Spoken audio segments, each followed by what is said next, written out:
thank him and appreciate his visit to Imo State.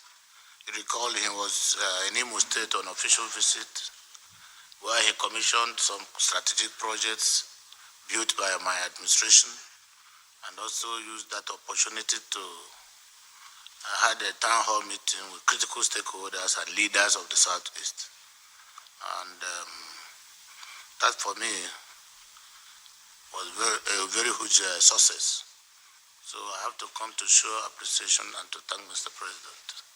Basically, that's the main purpose of my coming, and took that opportunity also to brief him on the security situation in Imo State and remarkable successes we've recorded within the short period after his visit. Well, in Izombe, the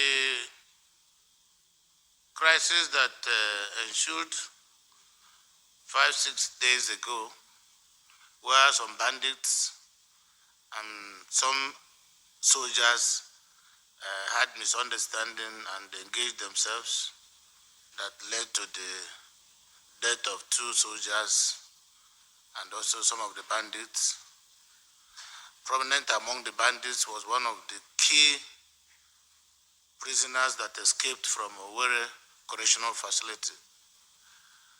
And that led to a reprisal attack, and houses were burnt. Only yesterday I had a town hall meeting with the entire community. I met with the leaders in the palace of the traditional ruler and the town hall meeting with critical stakeholders from the area. And we have agreed to embrace peace. And going forward, I've constituted a committee to look into the matter, come up with recommendations as to how we can support the community with some palliative measures. As at this morning, we've sent relief materials to homes that were displaced as a result of that incident. The situation is under control now, and to the glory of God, I don't think that there will be a repeat of such incident again in Izombe. As for the sit-at-home order, is people now playing politics with sit-at-home order? The opposition parties goes to wherever they see people gather. They say, government, 20 people have been killed, 30 people have been killed. And people start running up and down, and you get to the scene, you won't see anybody. Recall at the beginning of this incident, I told you people in this hall that the issue of Ipob has been politicized. And I recall so many questions from you people, which I took time to explain. The sit-at-home order is also being politicized, because those issuing the order are faceless. Those issuing the sit-at-home order are faceless. We've not seen anybody, either through a broadcast or through a publication in any newspaper, directing people to sit at home. Rather, what we know that is happening is this paparazzi mentality of trying to put fear into our people and make innocent people vulnerable. As I speak to you, the sit-at-home order is not being obeyed in Imo State.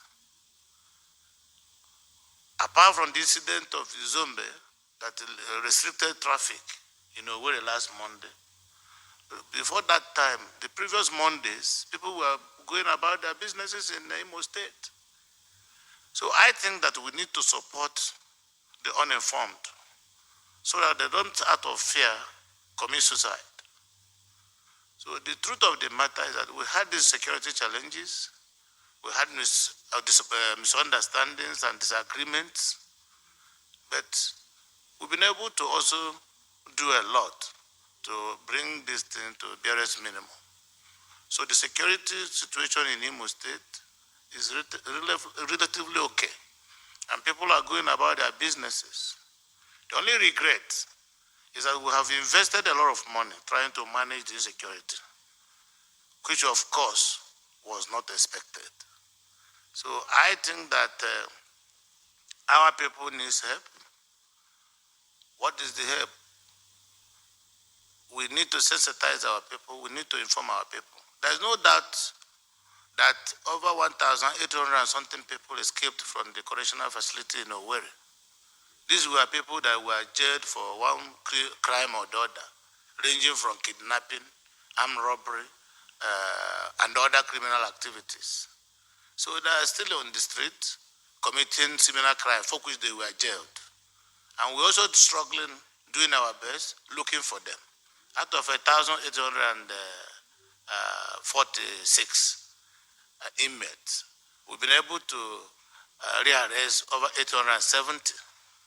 So we're still counting. But we need to be encouraged. We need also to be supported. And by the grace of God, I'm sure that nobody wants to die. I've taken a census of the number of people that were killed during this period. 75 to 80% are Igbos. So if it is about political agitation, why will you kill your brother to get independence? If you get independence, who will you rule? So it makes no sense. People coming out on the street and killing their relatives under the guise of, I want Biafra or I want that. I said in many fora that 50-something years ago, Odumegwu Ojukwu wanted Biafra through confrontation to federal government. And he was not able to achieve it with the amount of money available to him arising from the father's wealth and other well-meaning Igbo people. 50-something years after, how do you think that that thing that didn't work will now work in a digital age? So it doesn't make sense to any reasonable mind and should not be supported by any reasonable mind. Yes? Well, I'll speak for myself. I'm not going to join issues with Governor Willie Obiano and what he told you, but all I know that I'm the chairman of Anambra Gubernatorial Campaign Council, and I'm working and doing my best to ensure that APC wins that election. You will recall that after the visit of Mr. President and his engagement with leaders from Southeast, a lot of things were exposed. The interventions of federal government in the Southeast, the progress report of the second Niger Bridge, the progress report of Port Harcourt to Enugu Road, the progress report of Onitsha to Enugu Road, the progress report of Owerri to Aba Road. These projects are currently within various completion stages ranging from 80% to 90%, which means that the budgetary provisions are being cash-backed. Very good intention of federal government. I don't want to believe that it's through lamentation or condemning a man who is in office that somebody will use to take over from him.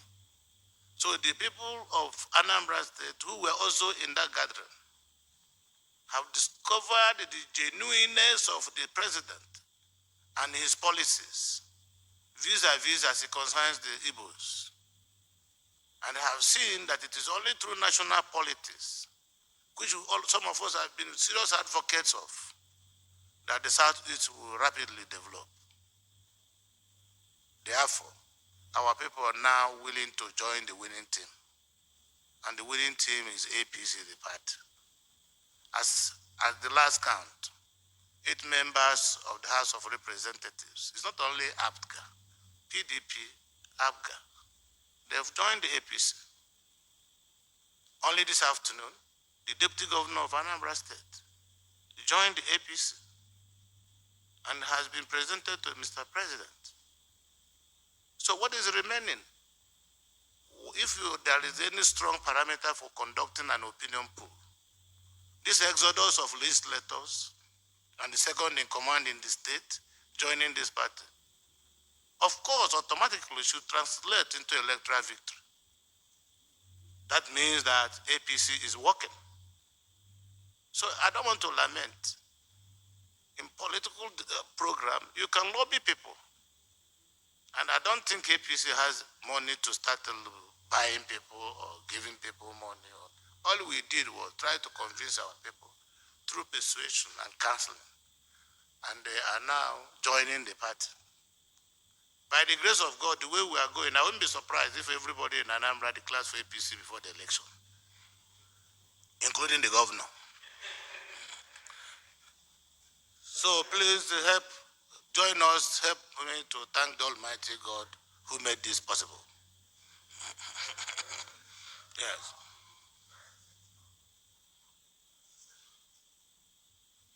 The management of crime can be likened to a relationship between a husband and a wife. It's not everything they do to keep peace in the family that are discussed at the sitting room. Most times, discussions in the bedroom produces better result than the one in the living room. Take it, I think I've spoken.